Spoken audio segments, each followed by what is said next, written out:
नमस्कार दोस्तों, स्वागत है आप सभी का आपके अपने YouTube चैनल एजुकेशन मित्र में। और आज जो हम टॉपिक करने जा रहे हैं वो टॉपिक करने जा रहे हैं टेंस पार्ट का थर्ड जो अपना लेक्चर है ये। और इसमें प्रेजेंट कॉन्टिन्यूस टेंस के बारे में हम डिस्कस करने जा रहे हैं। प्रेजेंट कॉन्टिन्यूस, जैसा कि हमने इससे पहले के जो वीडियो डाले गए थे उसके अंदर डिस्कस किया था कि क्या बोला जाता है इसको, पूर्ण वर्तमान, अपूर्ण वर्तमान काल। क्या नाम है इसका, अपूर्ण वर्तमान काल या तात्कालिक काल भी इसको बोलते हैं। कॉन्टिन्यूअस को तात्कालिक वर्तमान काल। प्रेजेंट लगने से उसका जो है वर्तमान बनता है, पास्ट लग जाए तो इसके साथ क्या बन जाता है, अतीत बन जाता है। और फ्यूचर लगने से इसके साथ क्या बन जाएगा, फ्यूचर लगने से ये आपका फ्यूचर के लिए बन जाएगा, भविष्य बन जाएगा। तो इस प्रकार से सबसे पहले हम जानेंगे कि प्रेजेंट जो कॉन्टिन्यूअस टेंस है ये कब यूज किया जाता है। An action that is going on at the time of speaking. क्या समझे, an action that is going on at the time of speaking. एक ऐसी क्रिया, एक ऐसा कार्य जब हम बोल रहे होते हैं उस समय जब वो कार्य जारी होता है, कंटिन्यू होता है, उस समय हम इस टेंस का इस्तेमाल करते हैं। क्या एक एग्जांपल के माध्यम से हम समझते हैं। I am teaching you English grammar now, यानी अब फिलहाल मैं आप क्या काम कर रहा हूं, अब मैं आपको इंग्लिश ग्रामर पढ़ा रहा हूं। यानी इसके अंदर अगर जो हम हिंदी के अंदर पहचान जाने तो हिंदी में इसकी पहचान क्या होगी, वाक्य के अंत में क्या होगा, रहा है, रही है या रहे हैं। ये हिंदी के अंदर इसके क्या बनेगी, पहचान मिलेगी। लेकिन इंग्लिश के अंदर हमें इसको कैसे पहचानेंगे या हम इसके क्या क्या यूजेज हैं, कहाँ कहाँ पर हम इसको इस्तेमाल कर सकते हैं, वो हम सब हम जानेंगे। अब इसके सबसे पहले हम इसके बारे में जानेंगे कि इसका स्ट्रक्चर कैसे क्या है, क्या क्या इसके अंदर फॉर्मेशन होती है, इसकी स्ट्रक्चर फॉर्मेशन क्या है। तो स्ट्रक्चर फॉर्मेशन के ऊपर हम ध्यान देते हैं कि स्ट्रक्चर जो फॉर्मेशन है वो क्या है। सबसे पहले जो सिंपल सेंटेंसेज होते हैं, सिंपल सेंटेंसेज के अंदर यानी कि जो अफर्मेटिव टाइप के जो सेंटेंसेज होते हैं उनके अंदर सबसे पहले क्या आएगा, सब्जेक्ट आएगा। उसके बाद क्या आएगा, अब ये कि क्योंकि कॉन्टिन्यूअस है और कॉन्टिन्यूअस के अंदर क्या होता है, हेल्पिंग वर्ब।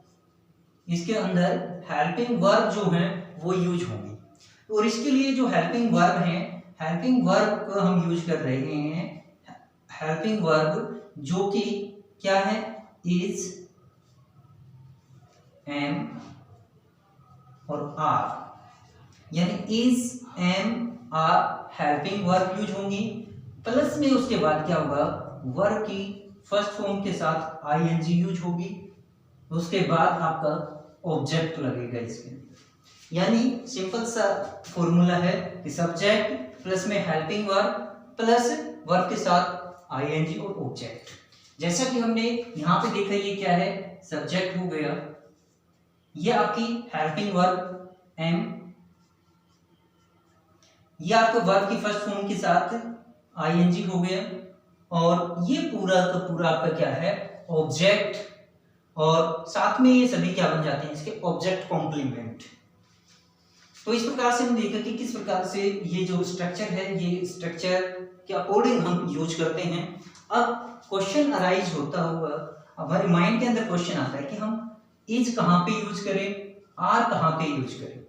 ध्यान देने की बात है, जैसा कि हमने पहले देखा था, जो अर्लियर हमने इसका जो फर्स्ट पार्ट किया है, सिंपल प्रेजेंट जो किया है, उसके अंदर हमने क्या किया था कि ही, सी और इट, ही, सी और इट जो थे, इनके साथ एंड जो सिंगुलर नेम है,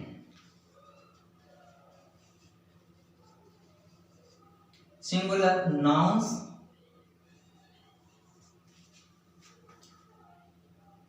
और single name,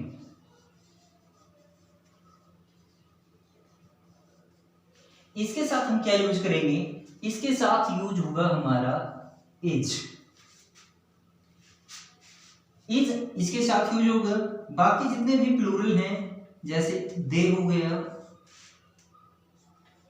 we, you, they, we, you and all plural nouns,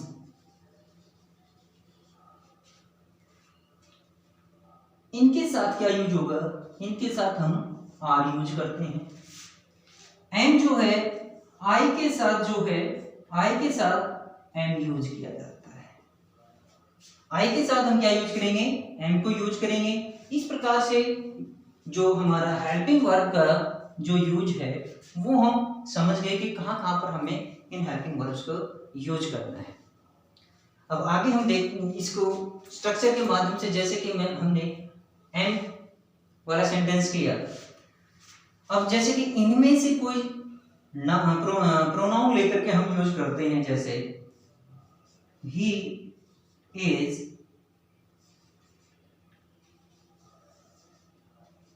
singing a song now. क्या कर रहा है वह, अब एक गाना गा रहा है, इज। लेकिन यदि हम आर को देखें, आर कहाँ पे यूज होगा, इन सभी में से कोई भी हम इसके स्थान पे, यानी इसके स्थान पे हम क्या यूज कर सकते हैं, सी भी यूज कर सकते हैं, she is singing a song now. लेकिन इट कहाँ पे, इट का प्रयोग जो होता है, इट का यूज जो होता है वो नॉन लिविंग थिंग्स के साथ होता है, या हम कभी कभार छोटे बच्चों के लिए भी इट का इस्तेमाल करते हैं। तो दे के लिए जैसे they are reading novels now. वो अब वे जो हैं अब क्या कर रहे हैं, उपन्यास पढ़ रहे हैं। मेरी सबसे अभी जो हमने हेल्पिंग वर्ब है, हेल्पिंग वर्ब के यूजेस के बारे में जाना कि हेल्पिंग वर्ब किस प्रकार से इसमें यूज होगी। अब हम देखेंगे कि इसका इस्तेमाल कौन कौन सी स्थितियों के अंदर हम इनका इस्तेमाल करते हैं, कहाँ कहाँ पर और कैसे हम इनका यूज करते हैं, वो देखते हैं हम। पहले तो कुछ टाइम एडवर्ब्स हैं। With some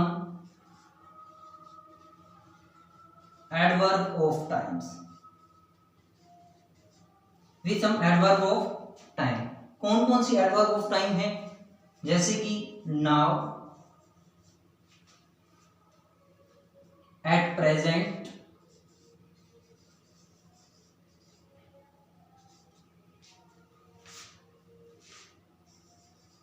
this morning,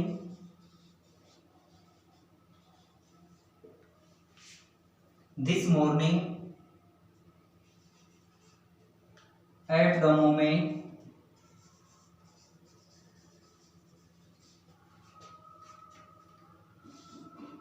etcetera. यानी इस प्रकार के जो कि तुरंत तात्कालिक समय को दर्शाते होंगे, उनके साथ हम इनका इस्तेमाल करते हैं। जैसे कि हम यहाँ पर देखते हैं, he is preparing for exams now. He is preparing for exam now. At present he is, या they are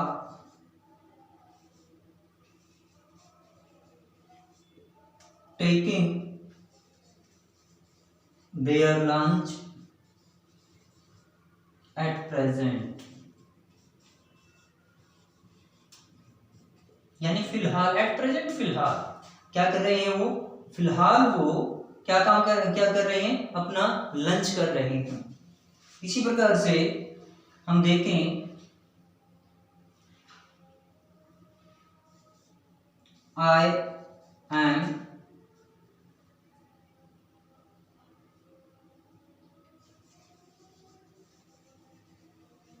teaching you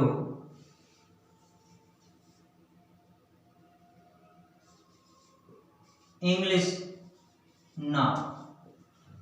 अब मैं आपको क्या करवा रहा हूं, इंग्लिश पढ़ा रहा हूं, या I am reading the book now.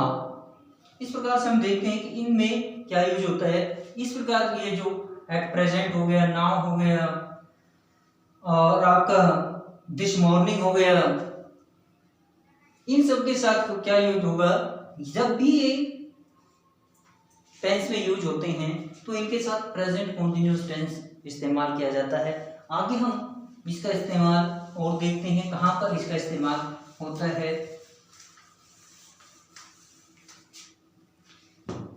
With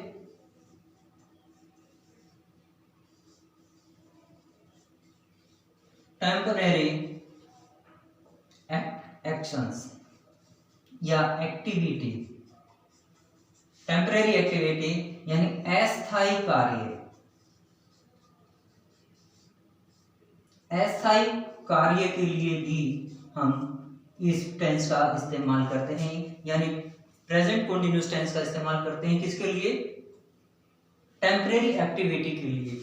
जैसे कि he is working as an MD of the company।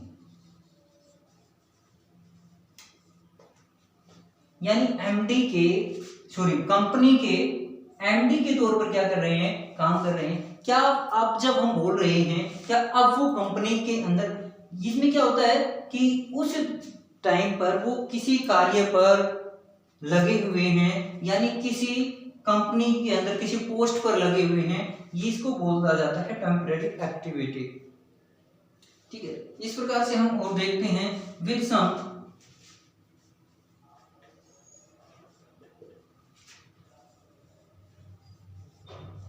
verbs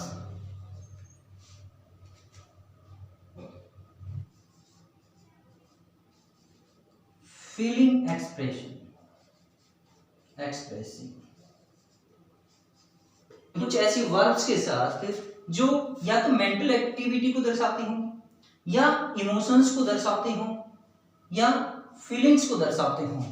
यदि हम एक वर्ड में इसको बोलें, यानी वो सभी एक्टिविटीज जो हमारे सेंसरी ऑर्गन से रिलेटेड हों, उन सब के साथ हम क्या करेंगे, प्रेजेंट कॉन्टिन्यूअस टेंस का इस्तेमाल नहीं करते। यहां पर ये एक्सेप्शन होगा, ये किसके साथ जाएगा, प्रेजेंट प्रेजेंट इंडेफिनिट के इसके साथ इस्तेमाल होगा। लेकिन जब इन वर्ब्स का, जैसे कि मैं कुछ वर्ब्स लिख रहा हूं, सी है, हेयर, से हेयर, स्मेल, नोटिस, नोटिस हो गया,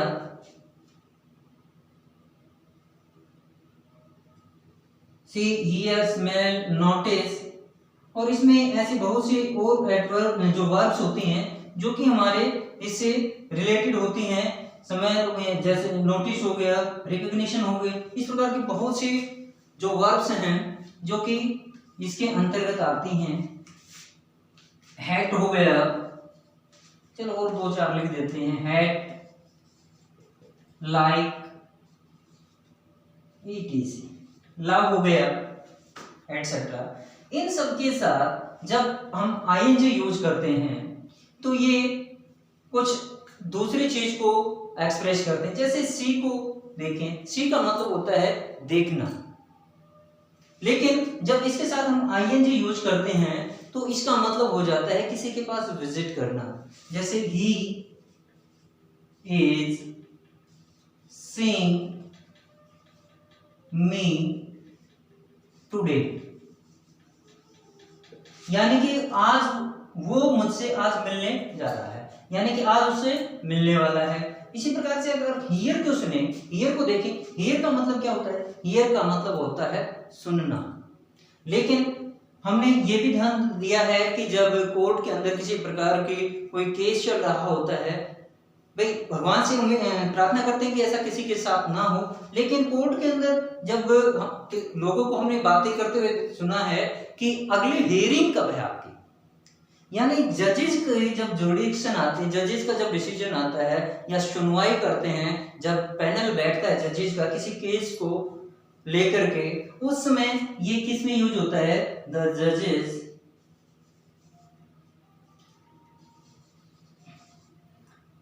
is the judge is hearing the case। उस दौर में क्या हो गया, उसमें दौरान क्या हो जाएगा? हियरिंग का मतलब हो जाएगा सुनवाई करना, सुनवाई। इसी प्रकार से स्मेल का, स्मेल वर्ड जिसको कि अर्थ होता है महकना, जिसका अर्थ क्या होता है? महकना।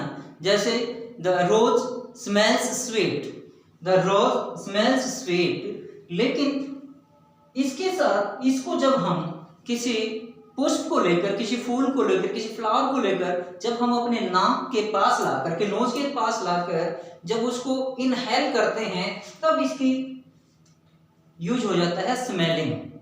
तब इसको हम किसके रूप में इस्तेमाल करते हैं? स्मेलिंग के रूप में, यानी उस चीज को अंदर सूंघना। नोटिस का भी इसी प्रकार से है। नोटिस का मतलब होता है किसी चीज की तरफ ध्यान देना। लेकिन जब हम इसको और तरीके में दूसरी तरफ यूज करें तो he is noticing something there, यानी वो वहां पर कोई चीज को नोटिस कर रहा है। हेट का भी इसी प्रकार से है, नवरत, लाइक, और इसी के अंदर बहुत से और वर्ड हैं, जैसे लुक हो गया। लुक का प्राय अर्थ होता है देखना, लेकिन इनके साथ जब हम प्रीपोजिशंस लगा देते हैं, जैसे लुक फॉर हो गया। लुक फॉर का मतलब क्या होता है? किसी चीज के तलाश करना। लुक इनटू का मतलब होता है किसी मैटर की जांच करना, और लुक ऑन का मतलब होता है किसी चीज को ध्यान से देखना, उस पर एक नजर डालना। तो इस प्रकार से इनके साथ जब ये प्रीपोजिशन लग जाते हैं, फॉर लग गया, जैसे लुक फॉर हो गया तो लुकिंग फॉर, लुकिंग इनटू, इस प्रकार से इनके अंदर आईएनजी यूज तब की जाती है। एक एग्जांपल हम और लेते हैं, अपीयर।